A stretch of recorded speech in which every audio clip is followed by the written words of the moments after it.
Hello everyone and welcome to Chateau de Montmartin. This video is a bit of a special case, has been a long time. I wanted to share with you all the things I learned about my chateau, about the architecture of my chateau and how it was built and why it was built in the way it is in the 18th century. So after doing a lot of research, listening to some architecture course, reading some very old and dusty books, I actually discovered that my chateau really fits well within the 18th century architectural rules. And why? Because it was built by one of the most, not to say the most, well-known, well-recognized architect of the region. So that must explain why. I'm now gonna take you and guide you through the main rooms, the main reasons explaining the current architecture of the chateau. So there are a lot of questions where now I have the answers, like why do I have the bedrooms on the first floor? Why do I have a corridor? Why are all my living rooms communicating from one room to another? Why do I have two staircases? Why do I have a summer living room? And how are basically the rooms placed in the chateau the way they are placed? So I'm gonna take you with me through the chateau and giving you this little architecture course. Follow me. We are now outside, and because it's an 18th century chateau, there are some stuff that are completely normal outside, completely traditional. Basically, the most important rule was to follow symmetry. Symmetry means that all the windows that you see in this tower, or all the windows that you see in these towers, basically everything is completely symmetrical. And in case you would have a staircase passing through this window, it wouldn't matter basically cutting the window into two, basically splitting the window into two parts with a staircase passing by in the middle. And this is something I'm gonna show you. We are in the 18th century. So again, there are some parts that were built for the noble family living there. And there are also some parts, some rooms that were built for all the servants that basically were cooking there all the time, taking care of the laundry, taking care of all the chores that needed to be done. Oh, I'm just doing kind of a 30-second bracket here to show you this magnificent sun that we have here in the roses on the terrace. Also typical 18th century. Actually, it gives me a link to present something from outside that is typical 18th century standard. Every chateau needed to have an alley of trees. Either it would basically be done to enter the chateau in the entrance and be kind of perpendicular to the chateau. Here we have the other way around, specifically because it was built on a big little hill, big massive stone. So they didn't have the space to put it in front of the chateau where I was just 1 minute ago. So they build it down there. Down there we have 300 meters. 300 meters of alley of trees that are 300 years old. They are so old that they are already on a plan that is dated from the 18th century and that is sitting in the townhouse. So I will do maybe one day another video presenting it better, but I just wanted to highlight this point that yes, there were some rules for the inside, but actually there were also some rules, some architectural rules on the outside. So, having presented this part, I'm gonna move now to the inside of the castle, presenting you the different places and different rooms that were following the 18th century architectural rules. So, here we are. This door in the middle actually is bigger than a window because it's a door and also a window. Now it's properly closed because it was so warm that we were trying to close everything to keep some cold and fresh air inside. But what is important there is that we are exactly in the middle of the chateau. And so what is behind this big door is the summer living room. It's a living room designed only for the summer. It has a marble chimney like all the others, but it's much smaller because it was designed only for the summer. And the point is to have a living room that was accessible directly from the garden to the inside of the chateau. I'm now moving to the consequence of doing that. Yes, it may look very basic, just to have an open living room in the middle where you could pass by and go through the garden. But yeah, this has a consequence, I would say, in the chateau architecture, a kind of a major one. The consequence is that, first of all, in the 17th century, so 100 years earlier, you would never have this configuration. You would have, in the middle of the chateau on the ground floor, the main staircase. You wouldn't have this summer living room. And by doing so, this completely transformed the way the chateau is built. Because you would have the staircase in the middle, you would use it directly, that would be the main entrance to enter the chateau, and you would go up to the first floor directly.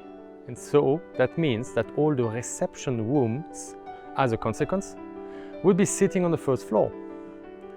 Meaning all the bedrooms would be sitting on the ground floor.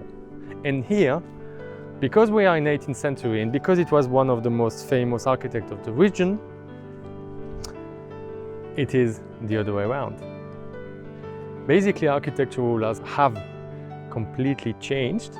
They have put the reception rooms on the ground floor, and all the bedrooms are on the first floor. Simply because they have moved, simply because it's a consequence of moving the staircase to a tower. Meaning here, that is the entrance now. It's the entrance of the noble family with the stone staircase. This also has another consequence.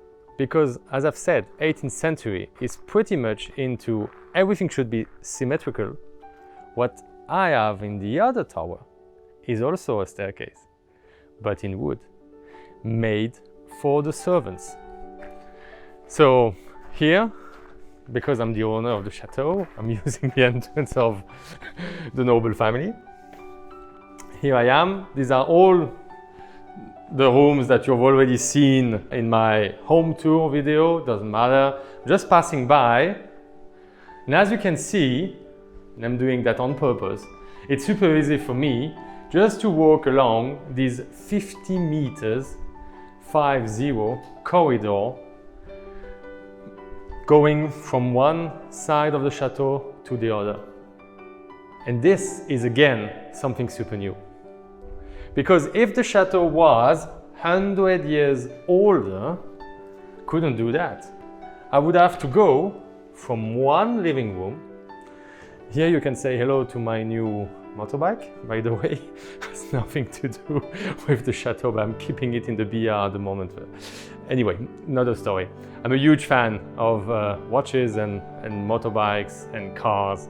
Of course, all of that goes together with renovating a chateau. So, we are in the living room, and we have also a door communicating to another living room. And all of the living room on the ground floor do communicate. But if the chateau was 100 years older, I would have only this option. That's the difference. The corridor wouldn't exist. I would be obliged, if I was sitting in one living room on one side, to go past all of them. So counting them, I would have needed to pass 6 or 7, maybe 8 living rooms from this tower to the other tower, which is not very practical. Also, keep in mind that at this time, they couldn't really eat it up during the winter. All of the noble family owning this kind of chateaus, they were all moving around in the winter to moving their apartment in the closest big city, which was a much comfier and warmer place to spend the winter. So this corridor doesn't have any chimney. This corridor would be freezing cold during the winter. It's only the living rooms that are behind that have these kind of very big and super nice marble chimney. Excuse me for the mess. It's a lot of renovation, moving around, furniture and whatever. So yeah, the chateau is in complete mess. Anyway, so yeah, this corridor is really something that was invented in the 18th century. I think it was used for the first time in a chateau in the south of Paris called Vaux-le-Vicomte. At least they claim to be the first to have the use of a corridor. And it was built, if I'm not wrong, in 1661. Considering that at the time, any new rule, any new innovation would take at least half a century to move and to be adopted for a region that was in the countryside, so a bit far away from Paris. That would mean that these kind of rules were adopted here in about early 1700, which is exactly the beginning of the building of this chateau. So most probably this is one of the first chateaux that has a corridor in this region. And of course, the conclusion or the consequence of having a corridor, excepted everything I've already said, is super practical for having servants that would run around here with food, with something to drink, whatever, and to deliver it in any living room. So this is making also a huge difference in terms of comfort, because when you are sitting in a living room, you don't need to see people, servants passing by you and disturbing you and listening to you and listening to all your secrets, obviously. So they would just pass by the corridor. One final architecture thing, and actually I need to show you also the two staircase differences. You will see they are massive. One final thing is we are now here in the summer living room. As I've said, this is the main door, basically that will take you to the garden. Here is the small marble chimney. So of course, by chateau standards, it's small. In reality, it's still super big. But by chateau standards, it's kind of a small chimney. What I mean is that it's maybe 50% bigger than any apartment marble chimney. But still, much smaller than the others. So yeah, I need to show you now the staircase. As I've said, they are both of them in a tower. And I just remember that I was talking about the windows that were looking from the outside, completely normal, and that's split into two. And here, ta-da, in the staircase, as you can see, you have a window that looks normal from the outside, but here that is split into two parts where the staircase is passing just in front of the window. Completely 18th century. It should be symmetrical. You shouldn't be able to see anything from the outside. And inside, then you would have as a consequence some kind of weird little things. So this, as I've said, is the staircase.